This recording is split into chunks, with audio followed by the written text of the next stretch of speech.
everybody, and welcome to Trib Live, Trib Sports. Tim Benz and Mark Madden with you. Glad that you're with us for Madden Benz Unfiltered.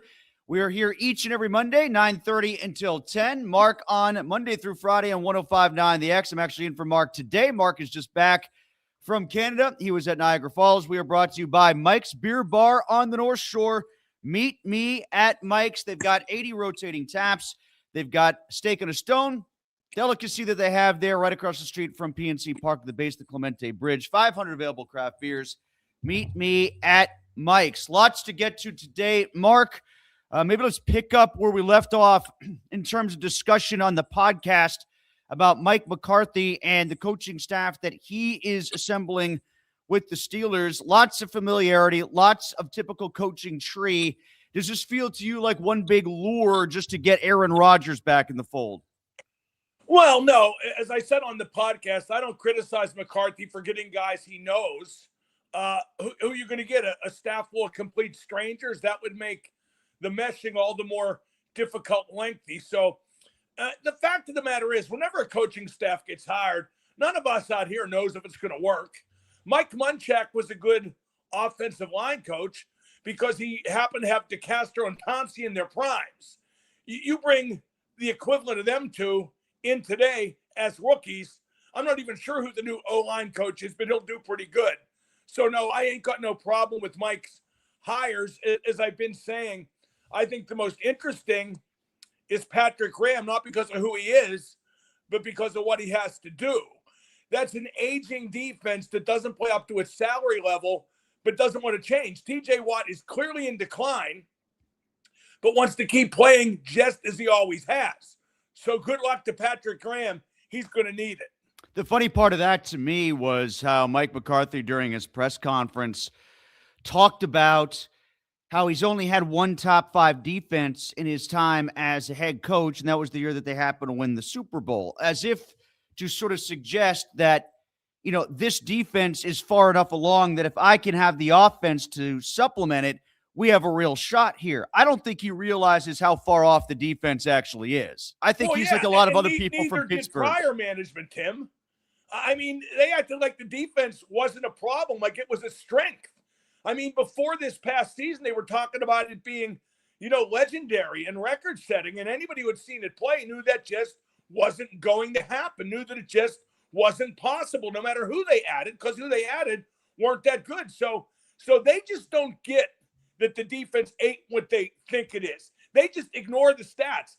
It's a game where stats are paramount, but they do a good job ignoring them. Have you found, Mark, in the days since the press conference that the tone has switched, that any criticism you have of the hire McCarthy is met with pushback because of the whole, wrapping his arms around Pittsburgh narrative? Yeah, I said that pretty much from the get-go, that a big reason for his hire, and I've come to realize in the days that have passed, maybe the biggest reason for his hire is because it's a feel-good story. It misdirects from the disappointment of that loss to Houston, and indeed the disappointment of the last 9 years. That doesn't mean McCarthy's not a good coach. He's a solid coach at the very least, but they did hire him as a feel-good type of thing, no question. Let's get to the Penguins, and we'll come back to football when we get to the Super Bowl. But I do want to talk about the Pens. They had been excellent defensively prior to the third period of that game against the New York Rangers. Did you find that to be an anomaly, Mark? Because honestly, for as much attention as their supplemental goal scoring has gotten, I thought the defensive play from the net out was very much an underrated talking point with the way they had performed pretty much since Christmas. Not underrated, just it's the primary reason for their success. I mean, a lot of their goals come on turnovers and counterattack, which is enabled by, speed guys like Chinikov and how he's fit in. But basically, they play simple hockey. I just wrote about this in my column for the Trib. The F3, the high forward's always in the right spot. He airs on the side of defense. And the defensemen still pinch, but not as haphazardly. They pick their spots better. So, they played great defense, great offense, great everything. That's how you have the run they've had since the Christmas break. But no, I'm not worried about that hiccup at the end of the Rangers game. They were due for a bit of a bad stretch defensively. just maybe a bit of relaxation because, you can't be on your toes every second of every game. And at least they picked a spot where they could get away with it. Prior to that game, I think the numbers were one game that they had allowed more than 3 goals, actual goals, because they did lose a shootout 4-3 to Columbus where there was a team fourth goal. But that was the first one, aside from a victory they had against Columbus, 5-4 in overtime, where they allowed more than 3 actual goals. So it's been a real strength for them. I think Chinakhov is the most important guy of these players who have come out of nowhere, Mark, because he's the one with the biggest upside. Like, it's great that Dewar's pitching in. It's great that you're getting a career season out of Shea. It's great that you might wind up with a career season or close to it from Mantha. But what you're tapping now in Chinakhov is something that the Blue Jackets just couldn't, but it was there, and it can be here for a while in Pittsburgh. Yeah, I'm not sure if that's Chinakhov or Karlamov. I mean, it's incredible how good he's played. Yeah, there's a lot of things that have chipped in. Nearly everybody Kyle Dubas has acquired has been a home runner pretty close. I want to point out the difference with Stuart Skinner in goal instead of Tristan Jarry. I can put it very simply. Jarry's a loser and Skinner's a winner. They vilified him in Edmonton because he didn't win quite enough, but now Jarry's up to his old tricks in Edmonton. Well, we have to cut down the grade A chances.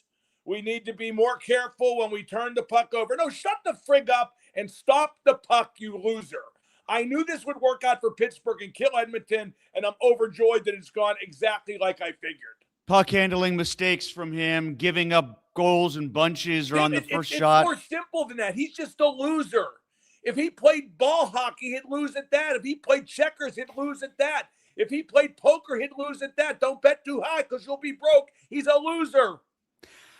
Mark, they've got 2 more games here before the Olympic break. After the Ottawa game tonight, they go on the road, and then they play Buffalo and the Islanders. Actually, the Islanders and Buffalo had that flip-flopped. Islanders and Buffalo to close things out. Those are 2 important games on the road. Islanders right next to them in the standings. Buffalo in the last wild card slot. It's get that second or third spot in the division. That is so key for them because they're starting to become a little pad between the bottom of the Metro and the bottom of the Atlantic for those wild card spots. Heck, they could catch Carolina. They play Carolina 3 times in March. I mean, if you're going to dream big. But yeah, if they finish second or third, whoever finishes second or third, right there with them is a team they're going to be able to beat in the playoffs. Not it'll be guaranteed, far from it. But they get a winnable series if they finish second or third in the division. And you're right, they're opening up a bit of space between themselves and the teams below them. And the teams below them aren't good. I still worry about Washington, who came back to beat Carolina after being 3-0 down. But other than that, Philadelphia, the Rangers, teams like that, they just flat stink. You brought up the Chinakhov-Karlamov comp. Have you seen on Netflix yet, Mark, the new Miracle on Ice documentary that was done? No, I did not yet. I don't think Karlamov played in those Olympics. I think they left him at home as some kind of punishment. It's good. It was definitely worth watching. I think he stole toilet paper or something. I really enjoyed it. It's a lot of different footage. There's more conversation with some of the guys that maybe you didn't hear as much about or from in some previous documentaries. The shots of Lake Placid, especially since I've been there a couple times now and been in the rink, the shots of Lake Placid in the rink are so cool when you go back in time. It's definitely worth a watch. I was there 3 weeks before the Olympics. No kidding. What were you up there for? A ball hockey tournament? No. I was up there. A bunch of friends of mine played for North Catholic High School back then. And they took up, they added some players from throughout Western Pennsylvania, went up there to play Northwood Prep School, their B team. So that was really cool because D. Rizzo, who now helps represent Sidney Crosby, played for Northwood, not on the B team. He was on the A team, so I didn't get to see him play. But I got to, hang out with him and see Northwood. And then, 3 weeks later, the U.S. pulled off the miracle. So it was kind of cool to say, boy, I was in that building before it became that building. Yeah, it is holy ground. If anybody is looking for a quick trip, a weekend trip, doesn't matter what time of year. It's great in the springtime, too. You can do the bobsled run and all that stuff. It's just, the town just drips with history. Like, you walk and you know you're walking on sports hallowed ground when you do the little tour around the lake. Aren't the dormitories prisons now? I don't know about that. Where are they? I think they are. No, seriously, I think they are. I think the dorms got made into a prison. I wonder, I don't even know where the dorms are unless they're like towards the horse track now. There's not a horse track, but there's like, what do you call that? Equestrian? Like where they have equestrian tournaments? Right, like jumping and stuff like Yeah. that, right. I think they might be out there, but that's kind of out towards the ski jump, which is really cool to go up as well. But I digress, and we have to do a wellness check, Mark, on former Pittsburgh Penguin Colby Armstrong. Have you checked on Colby now that his outdoor game goal record has been broken? Now, hold on right there, okay? That's just another game. It's like comparing horse manure to caviar, okay? The only outdoor game that counts is the Winter Classic. Colby Armstrong is still the record holder for fastest goal in a Winter Classic. Okay, let's stop the conversation right there. Hagel had an 11-second last night, and then it immediately became overshadowed by the goalie fight between Vasilevsky and Swayman. Did you see that? Yeah, but isn't that, I mean, okay, I understand people get a kick out of that. But, like, to me, that's the league showing its ass. You know, like, okay, we're going to fight because it's a big stage. The goalies are going to fight. Isn't that cool? How about just great hockey? And there was great hockey. It was an exciting game, but now all people are talking about is the goalie fight. And how about the Lightning showed up dressed in full Tampa Bay Buccaneers football uniform? Did you see that? What they showed up like their walk to the locker room or something you're talking about? Yeah, they were wearing helmets even. That's just stupid. Highlight your own game. Football wouldn't do that for you. I saw the Bruins dressed up in like, you know, they were colonial men or something like that. You know, they were patriots or something like that to honor the New England Patriots, I guess was the thing. But they didn't go in like football gear. They were like wearing colonial outfits. And the Tampa coaches were like pimps. Yeah, I saw that. That was John Cooper was dressed like he's in Tampa, not Miami. He knows the difference, right? Well, was he supposed to be like Scarface? Well, he looked like Don Johnson. And they were smoking cigars. They're smoking Cuban cigars after. One thing, and I mean this very sincerely, Tim, and I bet you agree. One thing that events like Winter Classics prove beyond the shadow of a doubt is that hockey is not cool. Does not know how to be cool. They try. They think they are. They're not cool. I love hockey. It doesn't know how to be cool. I do agree with you about the goalie fight thing. I think that they were pretty clearly well aware that they were on a huge stage, and if that game is indoors in Boston or Tampa on the regular ice surface, those two goalies don't fight. Yeah, I tend to agree. And like I said, it's showing your ass. It's a part of the game that you shouldn't want to spotlight, but somehow, well, it's uniquely Canadian. As was the punishment for Brian Rust as opposed to Tom Wilson. Yeah, Tom Wilson took dude's head off in that game against Carolina and didn't even get a minor penalty. It's because he's a quote unquote hard-nosed player, and that's part of his game. It's not part of Rusty's game, so it's a dirty play. That is totally illogical, but you have some goon from a trailer park in Washington, PA, overseeing discipline. So there you go. What'd you think of the news of Suarez signing elsewhere, not coming to Pittsburgh? I was hoping it was Luis Suarez, and he was back at Liverpool. Yeah, I mean, you know, we're getting the aw shucks we just missed routine again. Right, yeah. And the bottom line is $15 million. That's what they paid him, right? $15 million? Reds bringing back Suarez, Cincinnati, $15 million contract for 2026 alone, yeah. See, I saw projections of multiple years at like $25 million. So obviously he came in way under. So the Pirates should have said to him, okay, we'll give you 20. Yeah, that's the thing. Like, you can't advance the argument of, oh, gee, gosh, they came so close. You can't come close if you're the Pirates. You've got to overpay. If he comes in at 15, you've got to come in at 25 and make him say no to real money, because otherwise he's not coming, even if the competition is Cincinnati, because that's going back to where he originally played for them. So it's just not the same thing. If you offer him 20, he's coming to Pittsburgh. Now, does this clear the way more for Kutch to come back now, Mark? Is that the cushion that they're going to use here? I guess. I mean, the Pirates fool the citizens so easily. You're such rubes and marks out there. They should have offered him 20. It would have been chump change. Even 20 is. And again, what the Pirates have done with O'Hearn and Lau is they haven't improved the team significantly. They just haven't. I mean, it's a little bit better. But they've improved the team enough to fool all of you. That's what they've done, and that's all they ever intended to do. Now they can't miss, and everybody who covers the team is a fan. I wrote about that. I wrote about the Steelers side of that in my Trib Notes column today, Tim, is that how come none of the local media ever breaks a story about the Steelers? I keep getting told they're all insiders, but Adam Schefter breaks all the stories, then they pick up the crumbs. Are they insiders or are they under the tent?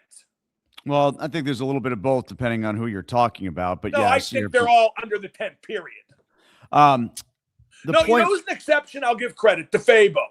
Like that inside the locker room story DeFabo did after the Tomlin resignation, that was really good. That was really great reporting. And might I add, where's Tomlin gone to, Tim? No farewell press conference. Hasn't talked to Glazer Oh, I'm sure he's talked to Glazer. I'm sure he's talked to Glazer. He just hasn't done so publicly or on the record, and Glazer hasn't advanced anything he said. No, well, that's what I mean. But I'm sure that they've talked because the story of why he quit hasn't been told yet. And a lot of people who cover that team know and are being irresponsible and not.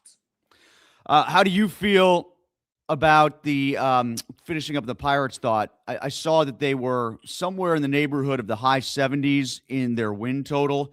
I think they could actually honestly be in the neighborhood of like 9 or 10 wins better, which gets them close to 80. I think they could be, but that's even if you're 10 wins better, you're not guaranteed a playoff spot is where I'm going with it. If you signed Suarez, you would have been in contention for a playoff spot. I don't think you quite would have got it, but you would have been legitimate contention. You sticking with the Seahawks at -4.5? This is our last time we're going to talk before the Super Bowl.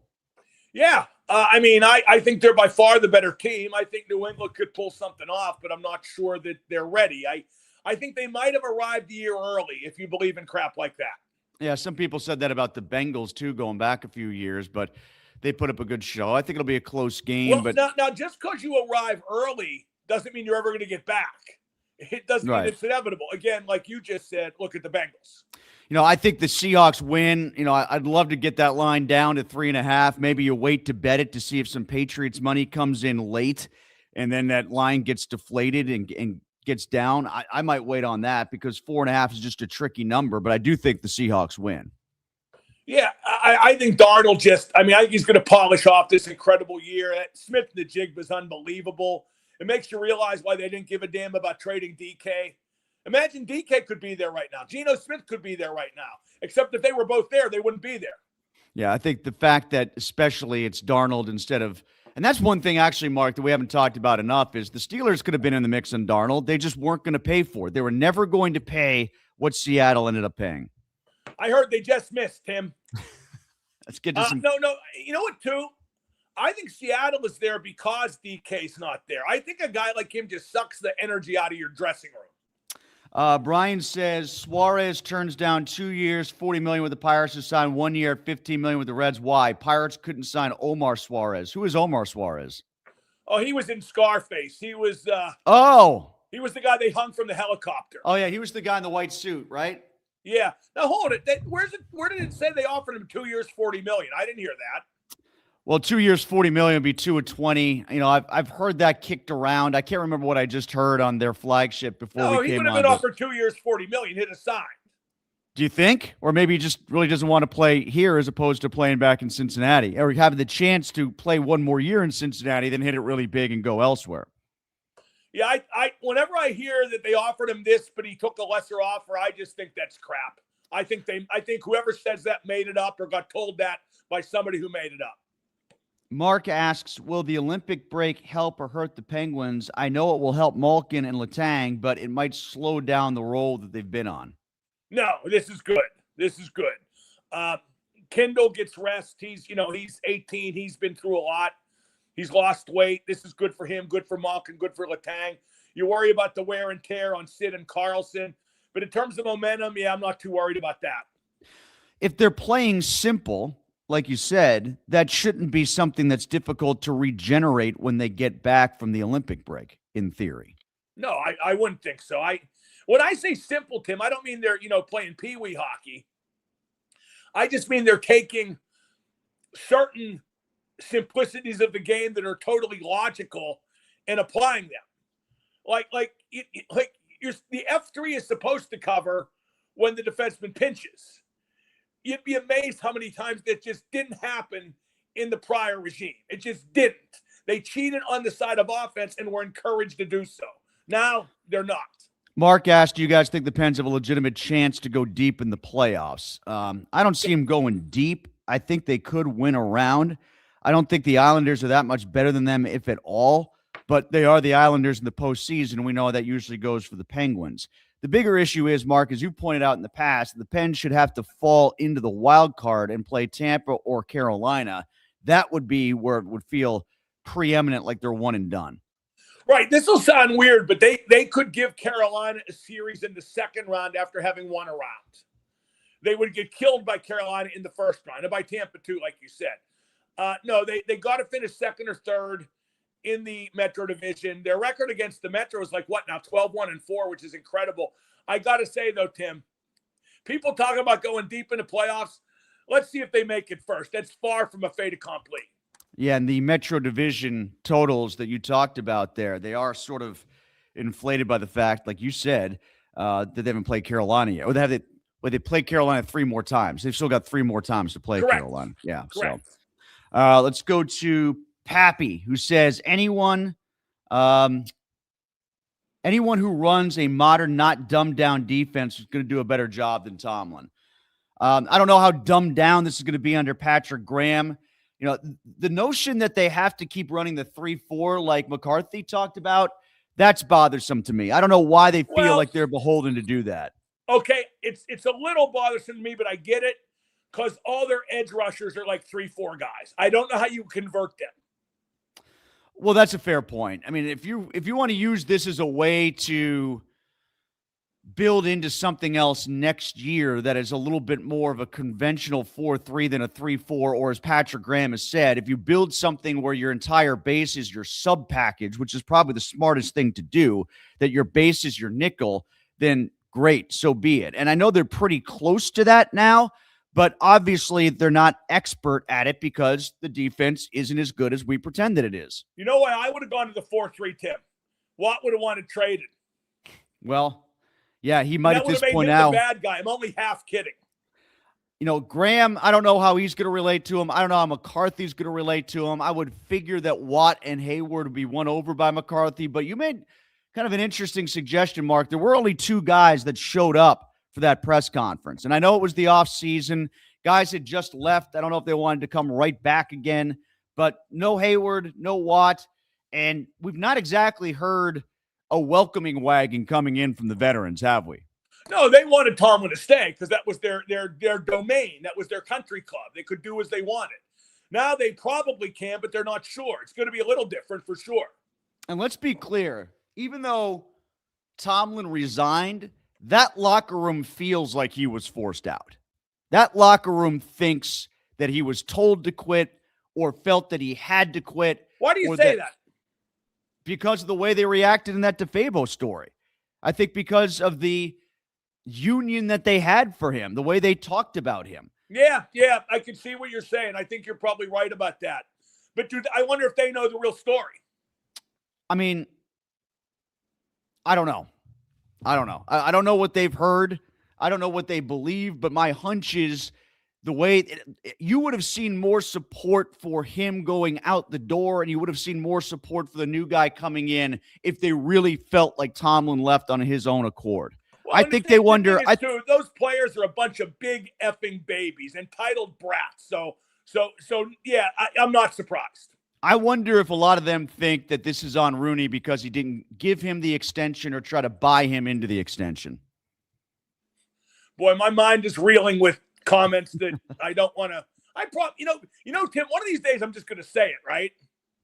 Yeah, at some point, you're probably going to get mad and say it. Yeah, probably, and then deal with the consequences afterwards. Well, there's no consequences for the truth. At least there shouldn't be. Ron says the Pens. And Tim, like I keep saying, I hate to keep harping on this because it's clearly making you uncomfortable. The people who cover this team are doing a disservice by not reporting the story when they know it. Ron says the 4th line is the best in the league. It's productive right now. I mean, like, we can't go along with what Muse is saying, that it's not a surprise that Connor Dewar is having a career year, has 13 goals. Of course it's a surprise.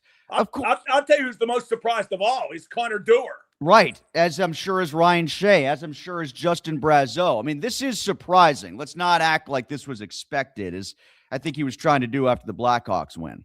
I get it. He's got to say that. Otherwise it sounds like he doesn't believe in his own players, but it's surprising, and I don't know how long it keeps up. The production won't keep up. I can pretty much guarantee you that. The solid play can keep up. I don't think that'll halt with those guys. Kutch has meant so much to the organization, the city. Is he tarnishing his legacy a bit by what's transpired this past week, and will he be on the roster in 2026? No, he's not, because I think the fan base won't let it be tarnished. They won't allow it to be tarnished. It's going to be the same thing that happened with James Harrison. James Harrison, kvetched his way out in 2017, and now he's on the friggin' Jumbotron before every game.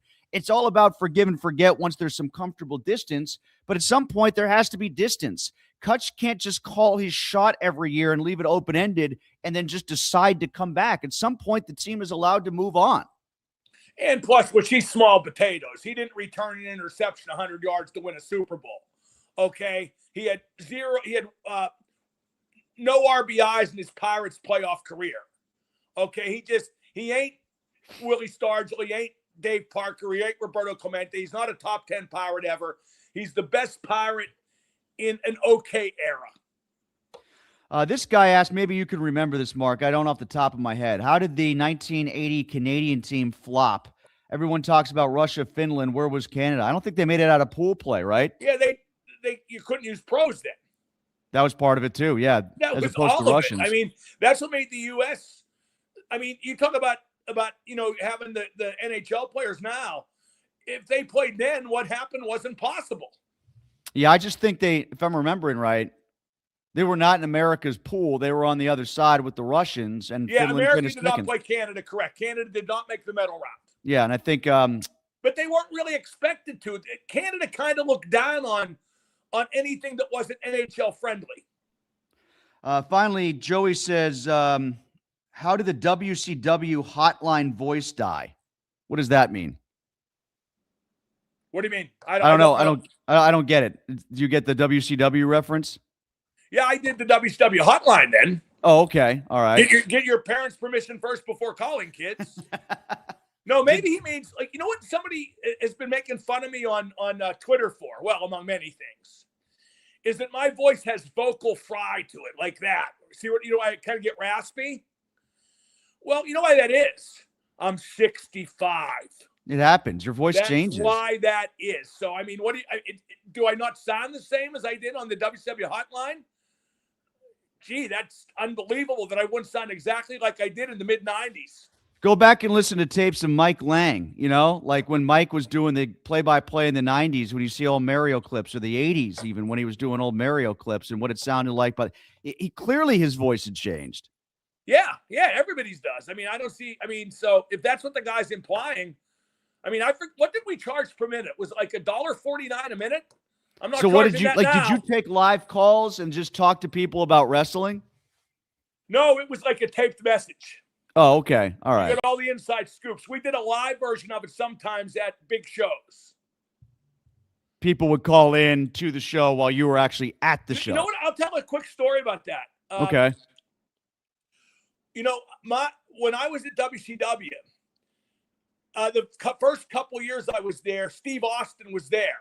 He wasn't a star then. We sadly didn't know what to do with them until WWE did, and really not even WWE. I mean, Steve came up with the Stone Cold character, and that's just him being himself. But anyway, Steve was on the live hotline one time, and he would, like, somebody would ask a question, he would go, "You have got to be about the dumbest sumbitch I've ever talked to," and like I said years later, I saw the birth of Stone Cold Steve Austin. It was $1.49 a minute on the WCW hotline. But that was just Steve being himself, which is all Stone Cold was. Steve being himself. How was the Guess Who before we go, Mark? It was good. It was good. I mean, they're old too. Their voices don't sound exactly the same. But it was really good. They did all the hits, and they did a few BTO hits too. That was the weird part. I wouldn't have expected the Guess Who would close with the Bachman-Turner Overdrive hit, because Randy Bachman was in both groups, right? Mm-hmm. but they did. They closed with taking care of business. And it was great. The whole thing was great. Mark is off today. You're back on Tuesday, right, Mark?